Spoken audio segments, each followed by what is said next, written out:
ओम शांति। 16 मार्च आज बाबा की मुरली में एक ही लहर है। मैंने ये अविनाशी अश्वमेध रुद्र ज्ञान यज्ञ रचा है। तुम्हें इसके लिए बहुत रेस्पेक्ट होना चाहिए। तुम्हें इसकी बहुत संभाल करनी चाहिए। मैंने ये यज्ञ तुम्हें राज देने के लिए रचा है। इसमें सारी दुनिया स्वाहा हो जाएगी, सबके विकार स्वाहा हो जाएंगे। इससे ही ये दुनिया पावन बन जाएगी। ये यज्ञ कोई एक जगह नहीं रचा भगवान ने, ये ज्ञान यज्ञ है। जहाँ तहाँ ज्ञान दिया जाता है वो सब यज्ञ हैं। बाबा कह रहे हैं, कई बच्चे आते हैं, बाबा हम अपने घर में यज्ञ रचें। बाबा कहते भले ही यज्ञ रचो, 2-4 का भी कल्याण हो गया, गरीबों का कल्याण हो गया तो ये बहुत अच्छी बात होगी। सेंटर जो भी हैं वो बाबा के यज्ञ हैं, वहाँ से सभी का कल्याण हो रहा है, वहाँ से सभी को सच्चा रास्ता मिल रहा है। तो बाबा कह रहे हैं ये माता पिता का यज्ञ है, ये जगदम्बा और ब्रह्मा का यज्ञ है, ये शिव बाबा के द्वारा रचा गया यज्ञ है। अम्बा की पूजा बहुत करते हैं, लेकिन अम्बा कब थी, वो क्या करके गई, क्यों उसका गायन पूजन हो रहा है, ये किसी को पता नहीं। ब्रह्मा कब थे, कौन थे, किसने उनको पैदा किया था, किसी को पता नहीं है। अब ये तुम्हारा यज्ञ है, मम्मा बाबा और तुम्हारा यज्ञ है, शिव बाबा ने रचा है। तुम्हें इसका बहुत रेस्पेक्ट होना चाहिए, इसकी बहुत संभाल करनी चाहिए। रेस्पेक्ट और संभाल क्या होती है? कहीं भी यज्ञ में विघ्न न पड़े। यज्ञ का पैसा किसी बाहर वाले को बिना बाबा की आज्ञा के नहीं देना है, ये बहुत बड़ा पाप हो जाएगा। जो बच्चे यज्ञ में विघ्न डालते हैं क्रोध के कारण, बाबा एक शब्द बोलते थे, उधम मचाते हैं, उनको भी बहुत पाप लगता है, उनकी दुर्गति हो जाती है, उच्च पद नहीं पा सकते, पद बहुत कम हो जाता है। बाबा महिमा कर रहे, देखो गरीब गरीब माताएं यज्ञ में पैसा देती हैं, 1 रुपया 8 आना, उन दिनों 50 पैसे, उसकी बहुत वैल्यू थी। कहती हैं बाबा मकान में हमारी ईंट लगा देना, 1 ईंट लगा देना। बाबा बहुत खुश होते हैं, थोड़ा मुट्ठी अनाज ले आती हैं, हमें याद है इतना इतना 1-1 किलो लाती थी माताएं। बाबा कहते हैं तुम्हारी ये जो 1-1 कणा है ये हीरे बन जाते हैं। देखो भगवान की बात। कई साहूकार बच्चे भी कहते हैं बाबा हमारे पास बहुत पैसा पड़ा है, कोई ले जाएगा, गवर्नमेंट ले जाएगी, आपको जब जरूरत हो मंगा लेना, मकान बनते हैं। बाबा कहते हैं नहीं बच्चे, बाबा के तो बहुत बच्चे हैं, सब कुछ आप ही देते रहते हैं, क्योंकि ऐसा कहने वाले कभी देते नहीं हैं, स्वतः ही देना चाहिए ना। बाबा क्यों मंगाएगा? वो भगवान, वो ब्रह्मा दाता, वो कहेगा क्या मुझे 10,000 भेज दो, मुझे 1 लाख भेज दो? वो तो देने वाला है। ये तो देने वालों को अपना कल्याण स्वतः ही करना होता है। एक बात और कही, कई बच्चे कहते हैं बाबा हम आपके यज्ञ में समर्पित हो जाएं। बात तो बड़ी अच्छी है, लेकिन सोच समझ के समर्पित कराना चाहिए। यहाँ आके उधम मचाए, अशांति फैलाए तो यज्ञ में विघ्न पड़ेंगे, उसका भी अकल्याण हो जाएगा और यज्ञ में भी विघ्न पड़ेंगे। बाबा कह रहे आगे चल के तुम्हारा ये यज्ञ बहुत प्रसिद्ध होने वाला है, अनेक ब्रांचेज खुल जाएंगी, जहां तहां से ज्ञान का प्रकाश फैलेगा।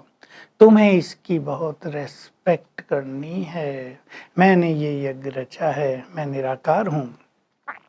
अब यज्ञ रचूंगा, ज्ञान दूंगा तो जरूर साकार में आना पड़ेगा ना। तो कई बच्चे ब्रह्मा के ममा के मुरीद बन जाते हैं, मानी बहुत लव करते हैं उनको, बहुत अच्छी बात है, लेकिन शिव बाबा को नहीं पूछते कि हमारा उनसे क्या लेना देना। फिर कुछ ऐसे बच्चे हैं जो कहते हैं हमारा तो शिव बाबा से लेना देना, प्रेरणा से सब कुछ प्राप्त कर लेंगे। बाबा कहते हैं नहीं बच्चे, प्रेरणा से थोड़ा ही मैं ज्ञान दूंगा, प्रेरणा से तुम्हें थोड़ा ही विश्व की बात सही मिलेगी, तुम्हें यहाँ पुरुषार्थ करना है। तो देखो बाबा एक बैलेंस दिखाते हैं, सिखाते हैं कि मामा बाबा का पूर्ण सम्मान भी करो। अब तो वो बात नहीं है, वो दोनों संपूर्ण हो गए हैं, उस समय की बात थी। और शिव बाबा से बुद्धि योग लगाओ। बुद्धि योग किसी से नहीं लगाना, देहधारी से नहीं लगाना है। बाबा ने कहा श्री कृष्ण को याद करते आए हो तुम, तुम्हारे पाप कटे क्या? ओके, श्री कृष्ण से प्यार बहुत है, सबका, हमारा भी है, लेकिन योग लगाना है निराकार से, क्योंकि सर्वशक्तिवान वही है। उससे जब तक शक्ति न मिली पाप कटेंगे नहीं। तो आज बाबा इस पे भी बहुत जोर दे रहे हैं। तुम्हें गांव गांव में जाकर प्रदर्शनी करनी है। एक भी गरीब का कल्याण हो गया तो तुम्हारी प्रदर्शनी सफल हो जाएगी। तुम्हें इसमें ठंडे नहीं बनना है, यज्ञ का विस्तार करते चलना है, पाई पाई को सफल भी करना है, जरा भी वेस्ट न हो। फिर एक बात और सिखा रहे यज्ञ निवासियों को। कई बच्चे अपने पास बहुत सारी चीजें रख लेते हैं, पता नहीं कल मिले या न मिले, किचरा पट्टी जमा कर लेते हैं। वस्तुओं में इतना मोह रहता है कि शिव बाबा को भी याद नहीं कर पाते। बहुत अच्छी बात बाबा कह रहे हैं, जिसमें तुम्हारा मोह होगा, चाहे वो वस्तु हो या व्यक्ति, अंत में वो याद आएगी बहुत। इसलिए कुछ भी किचरा पट्टी अपनी बुद्धि में न रखो। बहुत अच्छी बात है बाबा की, नहीं तो अंत में वही तुम्हारे सामने आकर खड़ा हो जाएगा। तुम योग भी नहीं कर पाओगे, तुम्हारी अंतिम गति श्रेष्ठ भी नहीं होगी। तो बाबा हम सबको यज्ञ के लिए बहुत प्यार सिखा रहे हैं। रेस्पेक्ट करो, भगवान का यज्ञ है। रेस्पेक्ट करना माना सच्चे दिल से इस यज्ञ में सेवा करना। यज्ञ की कोई भी चीज वेस्ट न हो, इसका ध्यान रखना, क्योंकि गरीबों से ये यज्ञ चलता है। ठीक है, अब पैसे वाले भी थोड़े बहुत आ गए, लेकिन उस समय गरीबों से चलता था। थोड़ा थोड़ा बाबा को भेजते थे।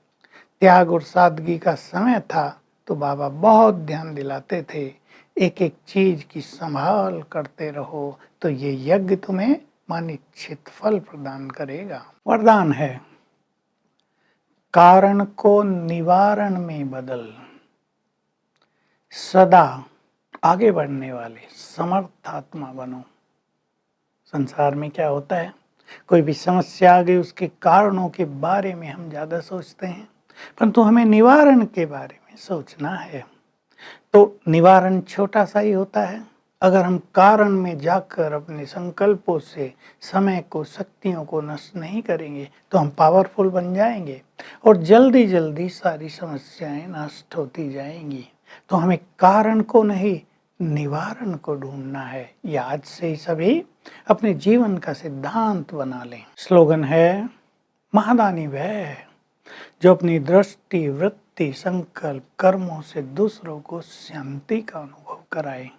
तो आज हम विचार करेंगे, भगवान ने यज्ञ रचा है, हमें राजाई मिलने वाली है। इस नशे में रहेंगे, इस यज्ञ में हम बहुत कुछ स्वाहा कर रहे हैं और मिलेगी राजाई।